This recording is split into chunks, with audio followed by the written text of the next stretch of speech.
परवरदिगार है, खालिक है, मालिक है, करीम है, रहीम है। वो नवाजने पे आए तो नवाज दे ज़माना, वो करीम ही जो ठहरा तो करम का क्या ठिकाना। ये उसकी शान है। अल्लाह फरमाता है जब मेरा बंदा आएगा ना, मैं बंदों को तन्हा थोड़ी छोड़ दूंगा। मेरे महबूब के उम्मती हैं, मेरे महबूब के उम्मती हैं, तन्हा नहीं छोड़ूंगा। आएंगे, हाथ उठाएंगे, दुआ करेंगे, मैं मुआफ़ करूंगा। दो आंसू लेकर आएंगे, सर अपना सजदे में रखेंगे ज़मीन पर। जब ये सर उनका नीचे ज़मीन पर झुक जाएगा, पेशानी ज़मीन पे, नाक ज़मीन पे, आजिज़ी के साथ कहेंगे, आंसू आंखों में होंगे, कहेंगे अल्लाह मुआफ़ कर दे। अल्लाह फरमाता है मैं अपने बंदों की ख़ताओं को मुआफ़ कर दूंगा, अपने बंदों के गुनाहों को मुआफ़ कर दूंगा। अल्लाह मुआफ़ फरमाने वाला है। क्यों मुआफ़ कर रहा है? क्यों अल्लाह ताला इतना करम कर रहा है? अब मेरा आपसे सवाल है, ताजदारे मदीना ने फरमाया, तुम्हारे मेरे आका ने फरमाया, अल्लाह ताला बंदों से प्यार बहुत करता है। कितना करता है? फरमाया गया 70 माओं से ज्यादा, 70 माओं से ज्यादा। जनाब एक माँ की ममता का आलम ये, उसकी ममता के समंदर की गहराई को नापा नहीं जा सकता। एक माँ की ममता, एक माँ का प्यार, जरा सी आवाज बढ़ाओ। एक माँ की ममता, एक माँ का प्यार, एक माँ की मोहब्बत ये कि उसकी मोहब्बत को आप शुमार में नहीं ला सकते।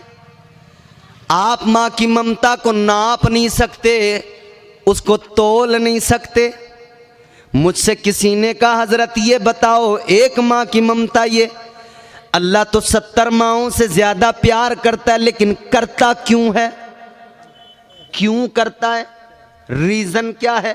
वजह क्या है? ऐ लोगों गौर से सुनो, अल्लाह ताला परवरदिगारे आलम, खालिक़े कायनात क्यों करता है इतना प्यार? क्यों करता है इतना प्यार? तो लोगों बात यह है, एक ममता, एक माँ की ममता पे नजर डाल लोगे तो रब का प्यार भी समझ में आ जाएगा।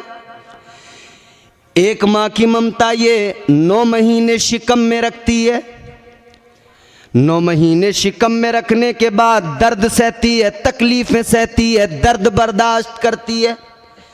और माओ को मारने वालों, माओ पे हाथ उठाने वालों, अपनी माओ पे ज्यादती करने वालों, एक लम्हे के लिए सोचा करो, जब कभी तुम पेट में थे माँ के, उसे दर्द होता था, तकलीफ होती थी।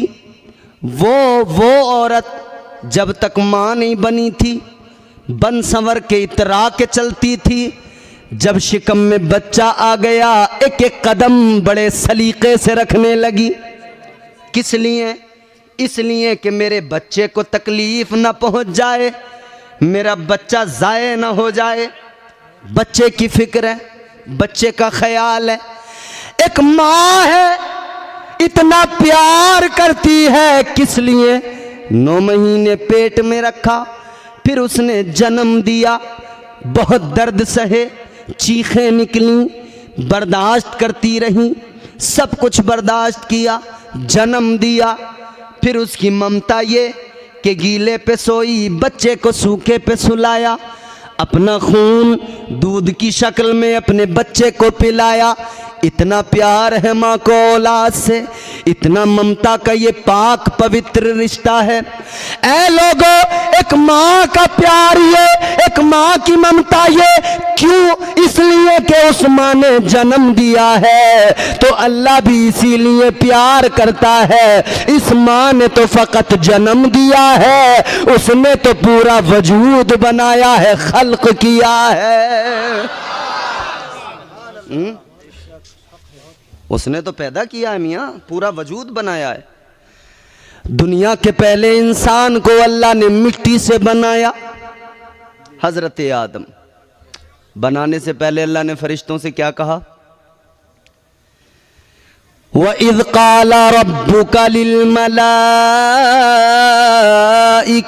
इन्नी जाइलुन फिल अर्दि खलीफा। अल्लाह ने फरमाया, ऐ मेरे फरिश्तों, अल्लाह ने फरमाया फरिश्तों, मैं जमीन में अपना खलीफा बनाने वाला हूं। कहां पर?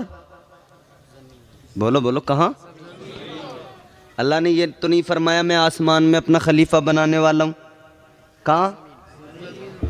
यानी जब आदम अलैहिस्सलाम बने भी नहीं थे ना, ऐलान तो अल्लाह ने फरिश्तों के दरमियान तभी कर दिया था कि ज़मीन की खिलाफत इंसान को अता की जाएगी, इंसान को ज़मीन की खिलाफत दी जाएगी।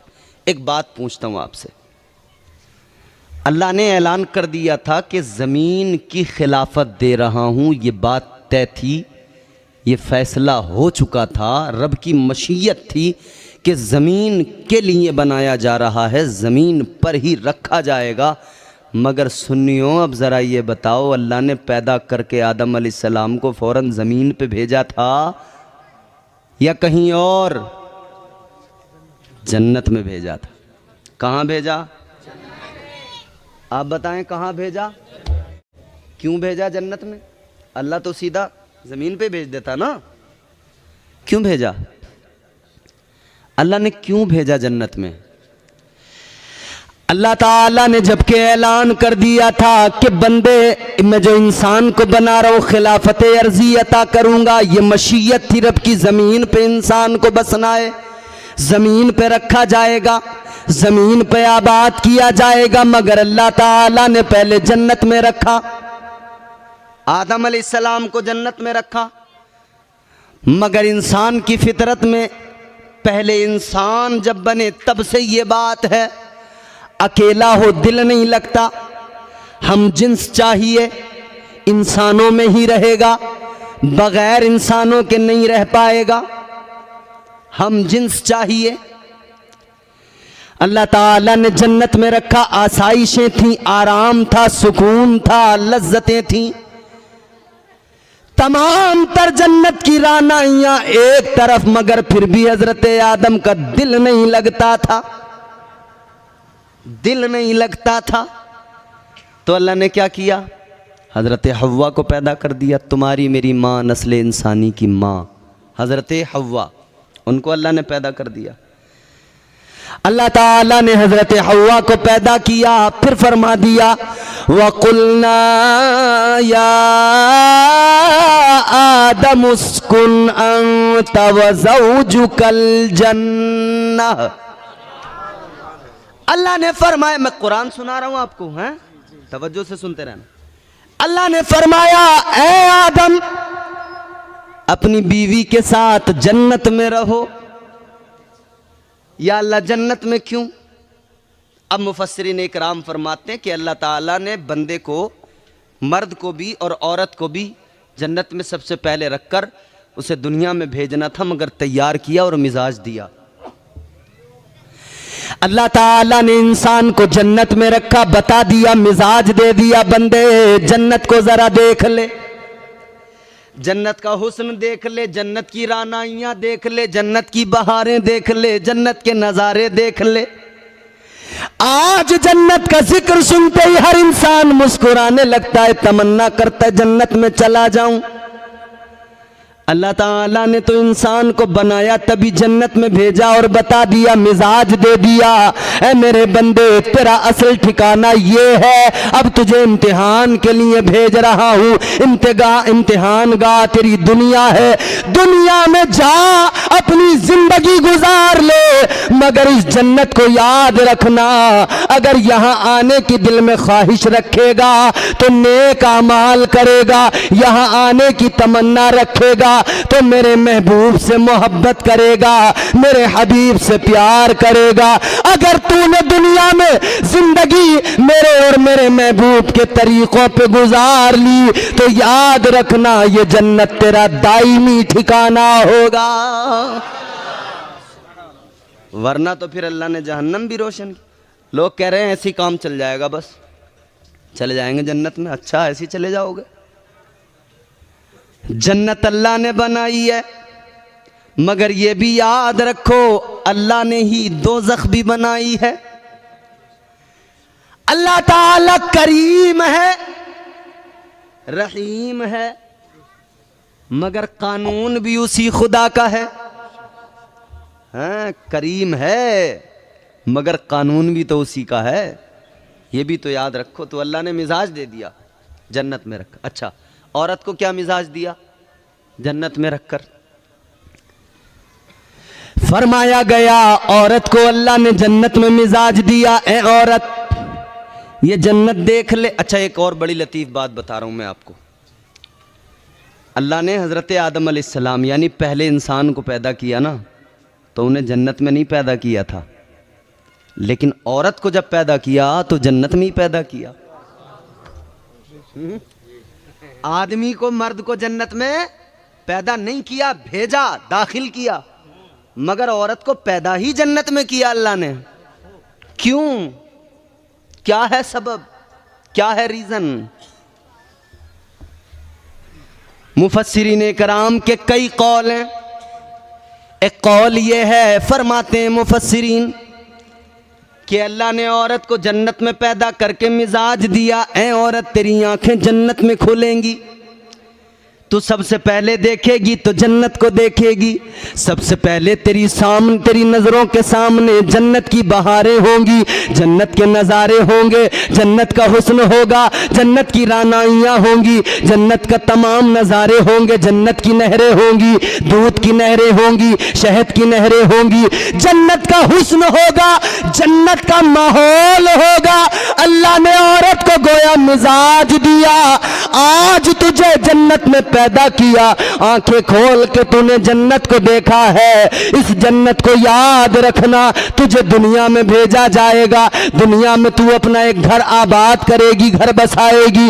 जब तू दुनिया में अपना घर बसाना तो ये याद रखना, जन्नत जैसा माहौल अपने घर का बनाना और अपने घर को जन्नत का नमूना बना देना।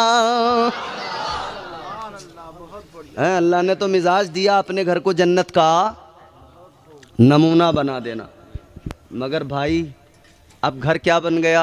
अल्लाह माफ़ फरमाए। अल्लाह ने तो औरत को मिजाज दिया था अपने घर को जन्नत का नमूना बना दे, मगर मैं ये बात कह रहा हूँ, सुनो, तकरीबन 90% से भी ज़्यादा लोग होंगे जो बाहर खुश रहते हैं, घर में जाके टेंशन ही टेंशन, परेशानी परेशानी, उलझन ही उलझन। जैसे घर में कदम रखा, आ गए तुम, कहाँ थे? तुम्हें बच्चों की फिक्र नहीं, क्या होगा, हम क्या खाएंगे, तुम्हें हमारी कोई परवाह नहीं, कोई फिक्र नहीं। वो आया जैसे ताबड़तोड़ हमले, ऐसे जैसे अमेरिका ने इराक़ पे मिसाइलें गिराना शुरू कर दिया, ताबड़तोड़ हमले जैसे हुए ना, ये परेशान हो गया, बौखला गया, घबरा गया, क्या करूं या अल्लाह। फिर अब ये बहाने ढूंढ रहा घर से किसी सूरत से निकल जाऊं।